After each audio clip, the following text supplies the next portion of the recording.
Hi everyone, कैसे हो आप सभी लोग। आई होप आप लोग अच्छे होंगे। मैं हूं राहुल जयसवाल एंड स्वागत करता हूं आप सभी का एक बार फिर हमारे यूट्यूब चैनल JR ट्यूटोरियल्स में। फ्रेंड्स, आज अगेन आपके सामने एक मोस्ट इंपॉर्टेंट साइंस का लेक्चर वीडियो लेकर आ गया हूं दोस्तों, जिसमें हम पढ़ने वाले हमारे 7th स्टैंडर्ड के लिए साइंस सब्जेक्ट का जो हमारा चैप्टर चल रहा था फ्रेंड्स, जिसका नाम है चैप्टर नंबर 9 हीट। आज हम इस पर्टिकुलर चैप्टर का लेक्चर नंबर 2 आपके लिए लेकर आ गए हैं दोस्तों। जैसे कि आपको मैंने बताया था कि ये काफी छोटा चैप्टर है, तो आज फाइनली हमारा ये जो चैप्टर चल रहा है चैप्टर नंबर 9 ये हो जाएगा टोटली कंप्लीट। तो कुछ इंपॉर्टेंट टॉपिक्स रह गए थे हमारा कवर कराने के लिए, तो वो मैं आपको आज करा दूंगा। टोटल हमारा खत्म हो जाएगा। तो लेक्चर नंबर 1 की भी थोड़ा सा बात कर लेते हैं। तो लेक्चर नंबर 1 जो प्रीवियस लेक्चर था इस चैप्टर का, चैप्टर नंबर 9 हीट का, उसमें हमने बहुत सारी चीजें देखी थी कि हीट क्या होता है। बेसिक चीजें हमने बताया था कि हीट का मतलब क्या होता है, फिर कैसे हीट जो है फैलता है, यानी कि मोड्स ऑफ हीट ट्रांसफर जो था हमने, कंडक्शन, कन्वेक्शन एंड रेडिएशन, ये 3 बहुत ही ज्यादा इंपॉर्टेंट चीज होती है दोस्तों। तो जरूर से देख लेना अगर आपने नहीं देखा होगा जाके पहला लेक्चर। आज हमारा सेकंड लेक्चर और आखिरी लेक्चर होने वाला है इस चैप्टर का। तो चलिए शुरुआत करते हैं। सबसे पहले जो टॉपिक आज के दिन हमें पढ़ना है, जिसका नाम है दोस्तों bad and good conductor of heat.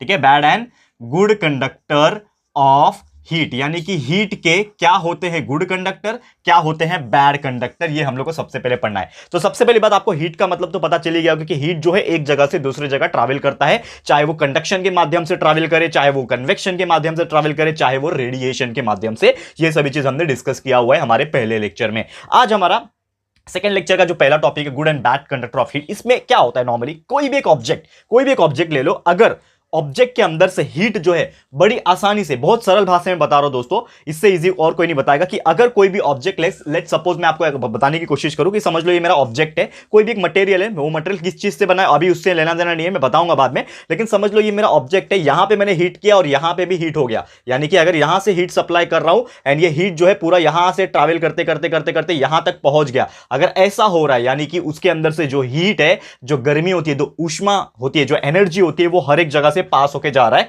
तो ऐसे टाइप के मटेरियल को हम लोग क्या बोलते हैं, good conductor of heat. And जिसमें से अच्छे से पास नहीं होता, यानी कि अगर मैंने यहां हीट किया, इसमें से हीट यहां से पास हो के यहां तक नहीं पहुंचा, या फिर यहां तक भी नहीं पहुंचा ठीक से, तो हम लोग बोलेंगे कि वो क्या है, बैड कंडक्टर है। नाम से ही बहुत सिंपल डेफिनेशन बनता है इसका। अगर मैं बात करूं कि गुड कंडक्टर का मतलब ये होता है कि जिसमें से हीट जो है वो इजीली पास हो जाता है, और बैड कंडक्टर वो है जिसमें से हीट जो है डज नॉट इजीली पास। बहुत सिंपल भाषा में इसको हम लोग लिख सकते हैं, डज नॉट इजीली पास, इसमें से इजीली पास नहीं हो सकता है। ऐसे टाइप के मटेरियल को हम लोग क्या बोलते हैं, बैड कंडक्टर बोलते हैं। अब एग्जांपल्स हम लोग समझने की कोशिश करते हैं। ये तो हमें समझ गया कि गुड कंडक्टर का मतलब क्या है, बैड कंडक्टर का मतलब क्या है, कि कोई भी मटेरियल जिसमें से हीट आसानी से पास हो जाएगा, एक जगह से दूसरी जगह पास हो जाएगा, वो मटेरियल को हम लोग गुड बोलेंगे, जिसमें से पास नहीं होगा उसको बैड बोलेंगे। लेकिन ऐसे कौन से मटेरियल होते हैं वो भी तो जानना जरूरी है, और ये एग्जाम में आपको पूछते हैं, write down some examples of good and bad conductor of electricity. तो क्या बोल सकते हैं कि गुड जो कंडक्टर होते हैं यूजुअली क्या होता है, आपका आयरन,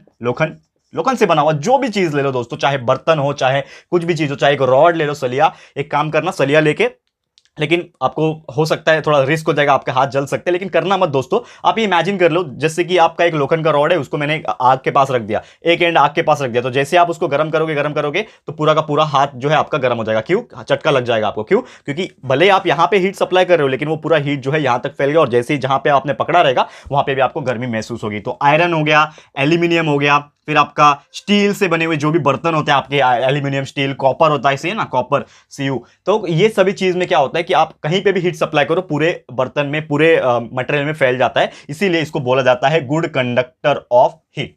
क्लियर है दोस्तों? उम्मीद करता हूं कि ये चीज आपको समझ में आ गया। वैसे बैड कंडक्टर क्या होता है, जिसमें से हीट पास नहीं हो सकता। तो ऐसे बहुत सारे एग्जांपल है। प्लास्टिक ले लो, ठीक है, प्लास्टिक, जैसे कि अगर मैं आप एग्जांपल बताता हूं कि ये जो मार्कर मैंने पकड़ा हुआ है, ये भी प्लास्टिक से बना हुआ मार्कर है। अगर मैं क्या करता हूं, यहां पे आग लगा के, और ये जो एंड है, ये वाला एंड है, यहां पे आग को पकड़ के ऐसा खड़ा रहता हूं, तो यहां पे वो जलेगा, यानी कि इसको हीट महसूस होगा। तो लेकिन ये हीट जो है वो यहां तक नहीं पहुंचेगा, भले मैंने यहां पे एंड, दूसरे एंड पे पकड़ा हुआ है, लेकिन यहां पे जल रहा है, लेकिन यहां पे मुझे चटका नहीं लगेगा। क्यों? क्योंकि ये हीट को पास ही नहीं कर पाएगा। तो प्लास्टिक ऐसे मटेरियल होते हैं जो हीट को पास नहीं कर पाते। ग्लास होते हैं, कांच का कोई भी मटेरियल ले लो, उसमें से हीट पास नहीं हो सकता है। पेपर हो गया, ठीक है ना, ग्लास, पेपर, ये सभी चीज, बहुत सारे ऐसे मटेरियल आपको दुनिया में देखने मिलेंगे जिसमें से हीट जो है पास नहीं हो सकता। That is our topic. First topic था हमारा good and bad conductor of electricity, sorry bad conductor of heat. ये आपको समझ में आ गया होगा। वैसे और भी बहुत सारे टॉपिक पढ़ने, आज का वीडियो थोड़ा लंबा हो सकता है दोस्तों, क्योंकि आज हमारा सेकंड लेक्चर है और ये चैप्टर को भी खत्म करना है। तो दोस्तों थोड़ा सा आप पेशेंस बना के चलिएगा। बहुत ही इंपॉर्टेंट कंसेप्ट और इंपॉर्टेंट टॉपिक्स आज के दिन हम पढ़ने जा रहे हैं, और अगर आपने ये चीज स्किप कर दिया ना दोस्तों, कहीं ना कहीं पीछे रह जाओगे अपने इस पर्टिकुलर साइंस में। तो साइंस एक टॉपिक बहुत इंपॉर्टेंट है क्योंकि साइंस हमें जीना सिखाता है दोस्तों। क्योंकि भले हम सिलेबस के लिए पढ़ते हैं, हम पास होने के लिए पढ़ते हैं, लेकिन दोस्तों कभी भी साइंस को इग्नोर मत करना। भले आप सोशल स्टडीज को इग्नोर कर तो चलेगा, क्योंकि हिस्ट्री जो हुआ था वो थोड़ा बहुत जानकारी रहेगा तो भी चलेगा, काम चल जाएगा, ठीक है, क्योंकि वो पास्ट है, वो बीत गया है। लेकिन साइंस ऐसा चीज है जो आप पढ़ोगे तो आपको आगे भी काम आएगा और अभी भी काम आएगा, हर चीज काम आएगा साइंस, ठीक है। साइंस एंड मैथ्स, ये दो चीज बहुत इंपॉर्टेंट है। इसके लिए मेरा हमेशा रिकमेंडेशन रहता है आपको कि मेनली आप फोकस रहो साइंस एंड मैथ्स में। ओके तो ये हो गया हमारा सबसे पहला टॉपिक जिसका नाम था good and bad conductor of electric heat. And दूसरा टॉपिक आज का जो है वो है हमारा that is expansion and contraction of solid, ठीक है। तो सबसे पहला हम लोग हेडिंग डाल देंगे कि हमारा टॉपिक का नाम है एक्सपांशन एंड कॉन्ट्रैक्शन, कि कैसे कोई भी सॉलिड जो होता है, क्योंकि नॉर्मली हम लोग पहले सॉलिड के ऊपर पढ़ेंगे, फिर लिक्विड के ऊपर जाएंगे, फिर हम लोग गैस के ऊपर जाएंगे। तो सबसे पहला एक्सपांशन एंड कॉन्ट्रैक्शन पढ़ना है ड्यू टू हीट। हीट की वजह से अगर किसी भी मटेरियल में, चाहे वो सॉलिड हो, चाहे वो लिक्विड हो, चाहे वो गैस हो, अगर किसी में भी हम लोग क्या करते हैं, कोई भी मटेरियल में हम लोग क्या करते हैं, हीट सप्लाई करते हैं। जब गर्मी सप्लाई करते हैं तो उसका क्या होना है, एक्सपांशन होना है कि कॉन्ट्रैक्शन होना है, वो भी किस हिसाब से होना है, ये हम लोग को डिस्कस करना है। तो सबसे पहले हम लोग पढ़ेंगे फॉर सॉलिड, सॉलिड में किस प्रकार होता है ये हम लोग डिस्कस करने वाले हैं कि एक्सपांशन किस प्रकार होता है। तो जैसे कि आपको पता है कि सॉलिड जो होगा, आपने शायद नोटिस किया होगा, नहीं भी किया होगा तो मैं आपको बता देता हूं कि सॉलिड एक ऐसा चीज होता है कि अगर उसमें हम लोग हीट सप्लाई करते हैं तो वो हो जाता है एक्सपांड। यानी कि बेस्ट एग्जांपल अगर मैं बताने की कोशिश करूं, let's suppose I am taking one example here.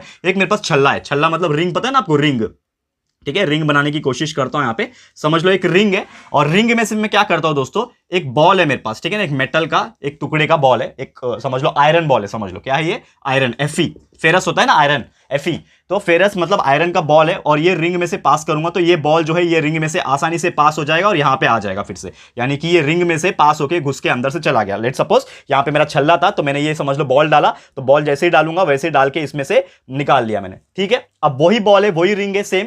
अब मैं क्या करता हूं कि ये जो बॉल था मेरा आयरन वाला, इसको मैं क्या करता हूं, थोड़ा सा हीट सप्लाई करता हूं। क्या कर रहा हूं दोस्तों, मैं थोड़ा सा हीट सप्लाई कर रहा हूं, यानी कि मैंने गर्मी सप्लाई किया। तो जैसे हीट सप्लाई किया तो according to the nature of any metal, metal का एक नेचर होता है कि जब भी उसको हीट सप्लाई होती है, या फिर मेटल में बोलूं तो इन केस ऑफ सॉलिड, तो सॉलिड हम लोग क्योंकि टॉपिक क्या पढ़ रहे हैं, सबसे पहले सॉलिड पढ़ रहे हैं, तो सॉलिड के पास एक ऐसी प्रॉपर्टी होती है कि जब भी उसको हीट सप्लाई होती है तो वो थोड़ा सा क्या हो जाता है, फैल जाता है, ठीक है ना। ये आप करके भी देख लेना घर पे, कोई भी एक छोटा सा टुकड़ा ले लो मेटल का, या फिर कोई भी ऐसा चीज ले लो कि जैसे आप उसको हीट सप्लाई करोगे वो थोड़ा सा फैल जाएगा। तो क्या हो जाएगा कि जैसे आपने हीट सप्लाई किया तो जो इसका ओरिजिनल साइज था, पहले ये बॉल पहले कितना बड़ा था, इतना बड़ा था, ठीक है। अब इसका साइज थोड़ा सा क्या हो जाएगा दोस्तों, बढ़ जाएगा, यानी कि आपने हीट सप्लाई किया तो बॉल पहले छोटा था, अब उसका साइज थोड़ा सा बढ़ जाएगा, फूल जाएगा थोड़ा सा, यानी कि और थोड़ा सा बड़ा हो गया। अब वो थोड़ा और बड़ा होने के बाद जब ये रिंग में से मैं उसको पास करने की कोशिश करूंगा, यानी कि रिंग का साइज तो उतना ही था, लेकिन अब मेरा क्या, जो बॉल था उसका साइज बढ़ गया है। अब बॉल को मैं पास करने की कोशिश करूंगा तो बॉल उसमें से पास मतलब जो हमारा बॉल था वो रिंग में से पास जो है वो नहीं होगा, क्योंकि वो थोड़ा अभी क्या हो गया है, मोटा हो गया है, कि उसका साइज बढ़ गया है। तो क्या हुआ यहां पे कि जैसे ही मैंने सॉलिड में हीट सप्लाई किया तो यहां पे जो भी मेरा मेटल था उसमें क्या हो गया, एक्सपांशन हो गया। तो आपको यही चीज मैं बताने की कोशिश कर रहा हूं, और आपको याद रखना है कि whenever heat is supplied to any particular solid object its get expansion, यानी कि उस चीज का क्या होता है, एक्सपांशन होता है। तो आपको ये डेफिनेशन के हिसाब से याद रखना है कि सॉलिड एक्सपांड्स, क्या रखना है, सॉलिड जो होता है एक्सपांड्स ऑन हीटिंग। जब भी आप उसको हीट करोगे सॉलिड को तो वो क्या हो जाता है, एक्सपांड हो जाता है, यानी कि उसका एक्सपांशन होता है। और वही मैं बात करूं उसका उल्टा, तो अगर मैंने हीट किया तो एक्सपांड हो रहा था, लेकिन अगर मैं उसको कूल डाउन कर दूंगा, यानी कि उसका टेम्परेचर कम कर दूंगा, तो क्या हो जाएगा, सॉलिड, जैसे हमने सॉलिड एक्सपांस ऑन हीट लिखा वैसे सॉलिड कॉन्ट्रैक्ट हो जाएगा, यानी कि सिकुड़ जाएगा। या कि कोई भी मेटल हो या फिर कोई भी सॉलिड हो, जैसे हम लोग उसको कोल्ड टेम्परेचर पे रखेंगे, कूलिंग टेम्परेचर प्रोवाइड करेंगे, ठंडा माहौल में रखेंगे, तो उसका जो साइज था वो थोड़ा सा स्क्वीज हो जाएगा, यानी कि वो कॉन्ट्रैक्ट हो जाएगा। तो आपको एक और चीज याद रखना है कि सॉलिड कॉन्ट्रैक्ट्स ऑन हीटिंग, ठीक है, सॉरी ऑन कूलिंग, ठीक है, हीटिंग तो हो गया, ये कूलिंग हो गया, ठीक है। ये दो चीज आपको याद रखना है, मेन तो फोकस आपको हीट पे ही रखना है कि कभी भी कोई भी सॉलिड मटेरियल हो, क्योंकि हम लोग क्या पढ़ रहे हैं, एक्सपांशन एंड कॉन्ट्रैक्शन दोनों पढ़ रहे हैं, इसके लिए मैं दोनों बता रहा हूं आपको। तो एक्सपांशन के केस में आपको बस याद रखना है कि अगर सॉलिड है, कोई भी सॉलिड है, उसको हमने हीट सप्लाई किया तो एक्सपांड हो जाएगा, बस इतना याद रखना है। मतलब solid expands on heating, and जब भी आपने उसको कूल किया, ठंडा किया, टेम्परेचर पहले हीट कर रहे थे अब उसको ठंडा कर रहे हो, तो जैसे आप ठंडा करोगे तो उसका साइज जो है थोड़ा सा कम हो जाएगा, यानी कि वो कॉन्ट्रैक्ट हो जाएगा, सिकुड़ जाएगा। तो आप बोल सकते हो कि सॉलिड कॉन्ट्रैक्ट्स ऑन कूलिंग, ये भी आपको याद रखना है। क्लियर है दोस्तों? तो उम्मीद करता हूं कि ये भी चीज आपको बहुत ही आसानी से क्लियर हो गया होगा। अब चलते हैं हमारे अगले टॉपिक की तरफ। ये था हमारा पहला फॉर सॉलिड। सॉलिड के केस में किस प्रकार हुआ ये आपको समझ गया। अभी मैं चलता हूं लिक्विड के ऊपर, क्योंकि हमें तीनों पढ़ना है, सॉलिड, लिक्विड और गैस जो है वो तीनों के बारे में आपको मैंने पढ़ाना है। ठीक है। तो ये तो बात हो गया, पहला जो था हमारा सॉलिड के केस में हो गया। अब मैं बताऊंगा लिक्विड के केस में कैसा कॉन्ट्रैक्शन होता है या फिर जो आपका एक्सपांशन है वो होता है। ठीक है ना, लिक्विड के केस में बात करेंगे। तो लिक्विड के केस में आपको याद रखना है, सबसे पहले मैं आपको एग्जांपल्स बताता हूं। जैसे कि मेरे पास एक क्या है, समझ लो एक कोनिकल फ्लास्क है। ठीक है, एक फ्लास्क होता है आपका कोनिकल, ऐसा शेप में कुछ तो, ठीक है ना, ऐसा, ठीक है, समझ लो ऐसा कोनिकल आपके लैबोरेटरी में होता है, कोनिकल फ्लास्क है। इसमें मैंने क्या भर रखा है, पानी भर रखा है। ठीक है ना, पानी भर रखा है, और यहां पे मैं क्या कर रहा हूं, एक बर्नर लगा के रखा है, और यहां पे फ्लेम है, बर्नर है, फ्लेम है, यहां पे मैं उसको आग दे रहा हूं, आग से उसको हीट कर रहा हूं। ठीक है, ये मेरा फ्लेम है, यहां पे इसका स्टैंड है। ठीक है, और ये इधर स्टैंड पे खड़ा हुआ है, समझ लो। ठीक है ना, ये आप समझ जाना, ये स्टैंड है हमारा। ठीक है ना, जस्ट मेरा रफ डायग्राम में बनाने की कोशिश कर रहा हूं, ये स्टैंड है। तो मैं क्या कर रहा हूं, इसको कंटिन्यूस हीट सप्लाई कर रहा हूं। तो इसके अंदर क्या है, पानी। पानी क्या होता है, लिक्विड होता है, करेक्ट है, कोई भी लिक्विड हो सकता है, पानी, पेट्रोल, डीजल, कोई भी चीज लिक्विड होना चाहिए, तरल होना चाहिए। तो लिक्विड को जब हम लोग हीट करते हैं, यानी कि जब लिक्विड हीट होगा, तो आपको पता है कि हीट होने के बाद ये पानी क्या बन जाएगा दोस्तों, क्या बन जाएगा, गैस बन जाएगा। लेकिन वो गैस बनने से हुआ क्या, एग्जैक्टली हुआ क्या, हम लोग क्या बोल सकते हैं कि जब भी हमारा लिक्विड जो होता है वो हीट जब होता है, तो वो लिक्विड जो क्या बन गया, गैस बन गया। यानी कि उसका क्या हो गया, जो उसके अंदर के इंटरमॉलिक्यूलर फोर्सेस ऑफ अट्रैक्शन थे, ठीक है ना, इंटरमॉलिक्यूलर फोर्सेस जो बोलते हैं ना, जो एटम्स होते हैं जो उसको पकड़ के रखते हैं, वो क्या हो गए, ब्रेक डाउन हो गए, फैल गए। यानी कि उसका क्या हो गया, वॉल्यूम जो था वो क्या हो गया, इंक्रीज हो गया। क्योंकि हमें एक चीज पता है कि लिक्विड से ज्यादा वॉल्यूम किसके पास होता है, गैस के पास होता है। तो हमने इन शॉर्ट क्या बोल सकते हैं हम लोग, जैसे हमने सॉलिड में बोला था, क्या बोल सकते हैं कि लिक्विड बिकम्स, क्या होता है, लिक्विड बिकम गैस बोल सकते हैं। या फिर इन शॉर्ट अगर मैं बोलूं लिक्विड बिकम गैस भी बोलोगे तो भी आपको राइट मिलेगा, लेकिन इन शॉर्ट में बोल सकता हूं कि लिक्विड वॉल्यूम इंक्रीजेस, यानी कि लिक्विड का जो वॉल्यूम होता है इंक्रीजेस होता है ड्यू टू हीटिंग। हीटिंग के दौरान क्या हो गया, लिक्विड का वॉल्यूम इंक्रीज हो गया, यानी कि क्या हो गया, उसका एक्सपांशन हो गया। ये तो हमें पढ़ना था दोस्तों, जैसे सॉलिड में एक्सपांशन हो रहा था, वैसे लिक्विड में भी क्या हो रहा है, यहां पे एक्सपांशन हो रहा है। जैसे कि मैंने लिक्विड को हीट किया, वो क्या हो गया, फैल गया, यानी कि गैस में कन्वर्ट हो गया, उसका भी क्या हो गया, एक्सपांशन हो गया। अब ये पहला चीज हो गया। अब वही चीज को मैं उल्टा कर दूं, यानी कि कूलिंग अगर कर दूं, तो जब मैं ये गैस जो बन गया था, यानी कि उसका लिक्विड का एक्सपांशन होकर गैस बन गया था, जब उसको मैं कूल डाउन करूंगा तो क्या बन जाएगा, फिर से लिक्विड बन जाएगा। और लिक्विड को भी जब कूल डाउन करूंगा तो और कॉन्ट्रैक्ट होने के बाद उसका और वॉल्यूम कम हो जाएगा और वो सॉलिड बन जाएगा। करेक्ट है दोस्तों, उसका वॉल्यूम जो है कम हो जाएगा। तो यानी कि अगर मैं बात करूं कि लिक्विड का वॉल्यूम इंक्रीज हुआ था हीटिंग की वजह से, और मैं क्या बोल सकता हूं कि लिक्विड का जो वॉल्यूम होता है, लिक्विड वॉल्यूम गेट्स डिक्रीज। ठीक है ना, लिक्विड का जो वॉल्यूम हो जाएगा वो क्या हो जाएगा, डिक्रीज हो जाएगा ड्यू टू कूलिंग। यानी कि जब हम लोग उसको कूल करेंगे तो उसका जो वॉल्यूम होगा वो डिक्रीज हो जाएगा। तो इन शॉर्ट कहने का मतलब क्या हुआ, यहां पे रिजल्ट क्या मिला, यहां पे कि जब भी कोई भी लिक्विड को हीट करते हैं तो उसका वॉल्यूम इंक्रीज हो जाता है, उसी को हम लोग बोलते हैं एक्सपांशन ऑफ लिक्विड। अगर वही लिक्विड को हम लोग कूल डाउन करते हैं तो उसका वॉल्यूम जो हो जाता है डिक्रीज, यानी कि सॉलिड बन जाता है, डिक्रीज हो जाता है, और उसी को हम लोग क्या बोलते हैं दोस्तों, कंट्रैक्शन, यानी कि कंट्रैक्शन ऑफ लिक्विड। ठीक है, एंड एक्सपांशन ऑफ लिक्विड। ये उम्मीद करता हूं कि आप लोग को ये बहुत ही आसानी से समझ में आ गया होगा। बहुत सिंपल सा चीज है, बस दिमाग का खेल है। कौन सा चीज जैसे ही आपको हीट होगा तो हीट होने के बाद एक्सपांशन होता है, कूल होगा तो कंट्रैक्शन होता है। बस आपको ये छोटा सा चीज याद रखना है। क्लियर है दोस्तों? तो उम्मीद करता हूं कि आपको ये कंसेप्चुअल नॉलेज आपको समझ में आ गया होगा। अब वैसे ही बात कर लेते हैं हमारा तीसरा टॉपिक, जो कि है हमारा गैस के लिए। तो फॉर गैस किस प्रकार होता है, ये भी बहुत सिंपल सा एग्जांपल है गैस के लिए, मैं आपको बताने की कोशिश कर रहा हूं। ठीक है, तो इसको रफ कर लेते हैं पहले, और किस प्रकार गैस में होता है एक्सपांशन एंड कंट्रैक्शन, ये भी मैं आपको बता देता हूं। तो ध्यान से देखिएगा, हर एक चीज आपको बहुत ही इजीली क्लियर हो जाएगा। ठीक है, तो फॉर गैस हमारा थर्ड टॉपिक है, फॉर गैस। ठीक है ना, अब गैस के अगर मैं एग्जांपल के तौर पे बात करूं, जैसे कि आपको पता होगा कि कोई भी गैस को जब हम लोग हीट करते हैं तो उसके अंदर भी सेम क्या होता है कि जो इंटरमॉलिक्यूलर जो बॉन्ड होते हैं, ठीक है ना, इंटरमॉलिक्यूलर यानी कि आपस में जुड़े हुए जो बॉन्ड है एटम्स के बीच में, मॉलिक्यूल्स के बीच में, इंटरमॉलिक्यूलर फोर्सेस क्या हो जाते हैं, वीक हो जाते हैं। तो वीक हो जाएंगे तो उनके बॉन्ड जो है ब्रेक हो जाएंगे, एंड वो धीरे धीरे क्या हो जाएंगे, फैलने लगेंगे। यानी कि उसका भी सेम क्या हो रहा है कि ड्यू टू हीटिंग, अगर मैं कोई भी गैस को हीट करता हूं, ड्यू टू हीटिंग जो गैस का वॉल्यूम होता है ना, गैस वॉल्यूम इंक्रीजेस। क्यों हो रहा है, जैसे मैंने रीजन बता दिया। वॉल्यूम क्यों इंक्रीज हुआ, क्योंकि उसके अंदर के इंटरमॉलिक्यूलर फोर्सेस वीक हो जाते हैं। जैसे हम लोग हीट सप्लाई करेंगे तो उसके अंदर जो इंटरमॉलिक्यूलर जो बॉन्डिंग था वो वीक हो गया, तो जैसे वीक हो जाएंगे तो वो भागने लगेंगे, फैलने लगेंगे। तो फैल रहे, इसका मतलब क्या हो रहा है, वॉल्यूम इंक्रीज हो रहा है, एंड वॉल्यूम इंक्रीज हो रहा है, इसका मतलब वो गैस का क्या हो रहा है दोस्तों, एक्सपांशन हो रहा है। तो यही है दोस्तों एक्सपांशन ऑफ गैस। एंड एक और चीज है इसका उल्टा, यानी कि जैसे मैं क्या करूंगा, कूल करूंगा उसको, ड्यू टू कूलिंग, ठीक है, जब भी मैं उसको कूल करूंगा तो गैस का जो इंटरमोलिकुलर फोर्सेस जो थे, बॉन्डिंग जो थे, वो क्या हो जाएंगे, फिर से यहां पे डिक्रीज होने लगेंगे, यानी कि इसका जो वॉल्यूम था पहले जो इंक्रीज हुआ था अब वो हो जाएगा डिक्रीज। तो वॉल्यूम उसका डिक्रीज होने लगेगा गैस का ड्यू टू कूलिंग, एंड यही चीज को हम लोग क्या बोलते हैं दोस्तों, कॉन्ट्रैक्शन।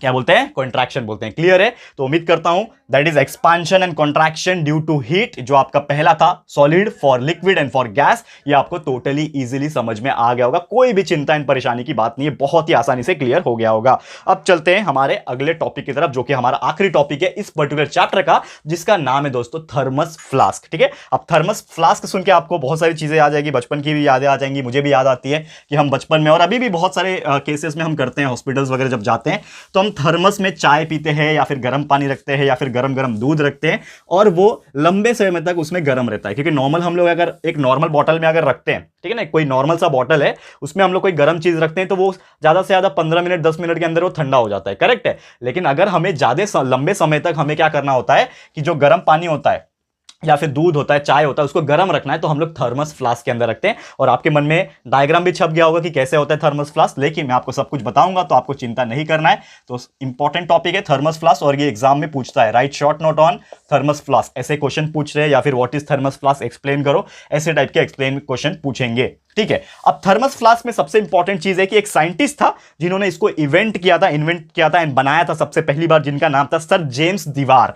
ठीक है, तो जो साइंटिस्ट थे उनका नाम मैं लिख रहा हूं यहां पे, सर जेम्स, क्योंकि ये कभी कभी इंपॉर्टेंट हो जाता है, फिल इन द ब्लैंक्स वगैरह में पूछ सकता है कि थर्मस फ्लास्क को किसने बनाया था। तो सर जेम्स दीवार नाम के जो साइंटिस्ट थे उन्होंने बनाया था, इसीलिए ये वाले जो फ्लास्क है ना दोस्तों, ये फ्लास्क का एक और नाम पड़ गया, ऑल्सो कॉल्ड एज, ये फ्लास्क को क्या बोलते हैं, ऑल्सो कॉल्ड एज दीवार फ्लास्क। क्या बोलते हैं इसको, दीवार फ्लास्क के नाम से भी जाना जाता है, क्योंकि उनका ही नाम ले लिया जाएगा, जब वो साइंटिस्ट ने खुद ही बना लिया तो उनका नाम रख दिया गया फ्लास्क के ऊपर, जिनका नाम है दीवार फ्लास्क। ठीक है, अब मैं थोड़ा सा इसका डायग्राम में बनाने की कोशिश करता हूं, लेट्स सपोज, ठीक है, यहां पे इस तरह से कुछ फ्लास्क होता है, ठीक है ना। मैं थोड़ा सा आपको मैं एक ओवरव्यू बनाने की कोशिश करता हूं, ठीक है। मेरा डायग्राम इतना अच्छा नहीं है, लेकिन फिर भी आप समझने की कोशिश करो, आपका इमेजिनेशन लगेगा, बट मैं आपको जो मेन बारीकी जो चीजें होती है वो मैं आपको बताऊंगा यहां पे। ठीक है, तो ये आपको ध्यान में रखना है कि क्या क्या इसके अंदर चीजें होती हैं। ठीक है, जैसे कि अगर मैं आपको बता रहा हूं, यहां पे डायग्राम में सबसे पहले मैं बना लेता हूं, ठीक है। ये डायग्राम आप ध्यान से देखो, हर एक चीज आपको क्लियर हो जाएगा, ठीक है। वैसे ही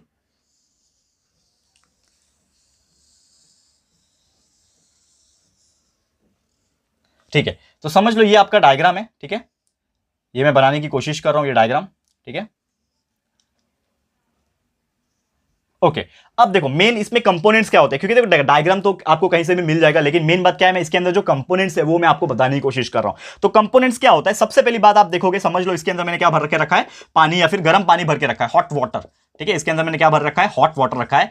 तो ये हॉट वाटर ही रहेगा, कुछ लंबे समय तक 2-3 घंटे एटलीस्ट गर्म रहता है, ठीक है ना। इसीलिए हम लोग थर्मस फ्लास्क जो है वो यूज करते हैं। लेकिन ऐसा क्या चीज से बना है वो, कि वो जो है गर्म को गर्म ही रखता है लंबे समय तक, या फिर ठंडे को भी ठंडा रखता है लंबे समय तक। तो होता क्या है कि दोस्तों यहां पे आप देखोगे तो इसके अंदर होता है 3 लेयर। अब 3 लेयर क्या होता है, सबसे बाहर का जो लेयर है वो या तो प्लास्टिक से बना हुआ रहता है, जैसे आपने थर्मस अगर देखा है अपने लाइफ में, प्लास्टिक से बना होता है, या फिर वो मेटल से बना हुआ क्या रहता है, एक तरीके से कवर बोल सकते हो, ठीक है ना।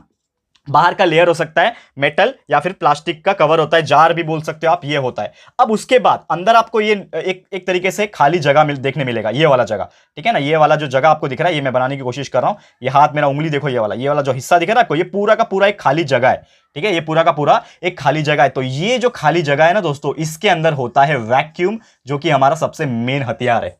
किसका हथियार है, थर्मस फ्लास्क का जो मेन पर्पस है, जो रीजन है ना जिसके वजह से वो ठंडा का ठंडा या फिर गर्म का गर्म रहता है, वो वैक्यूम की वजह से। क्यों दोस्तों, होता क्या है, मैं आपको सबसे पहले सब पार्ट्स को नेमिंग करके बता दूं, फिर आपको मैं बताऊंगा, ठीक है। तो ये तो आपको समझ में आ गया कि क्या है, वैक्यूम है। अब ये जो अंदर का जो लेयर दिख रहा है, ये जो अंदर एक लेयर होता है, ठीक है ना, अंदर का जो पोर्शन है, इसके अंदर क्या होता है, एक लेयर होता है, जो कि मैं आपको ऐसा डार्क करके दिखा रहा हूं। ये अंदर से एक लेयर है, ये पूरे इसमें फैला रहता है अंदर से लेयर, और वो लेयर जो होता है ना दोस्तों, वो एक बहुत ही खास मटेरियल से बना रहता है दोस्तों। एंड वो खास मटेरियल ये है कि वो सिल्वर का सरफेस रहता है, सिल्वर से बना हुआ, ठीक है ना। सिल्वर सरफेस क्या होता है, सिल्वर सरफेस ऑफ ग्लास, कांच का एक तरीके से लेयर होता है जिसमें सिल्वर कोटिंग डाला रहता है, सिल्वर सरफेस रहता है। अब यहां पे मैं आपको बताऊंगा, एंड इसके अलावा यहां पे कुछ रबर का बना रहता है ताकि उसको सपोर्ट मिल सके, रबर कॉर्क बोल सकते हो या फिर सपोर्ट आप बोल सकते हो, ठीक है।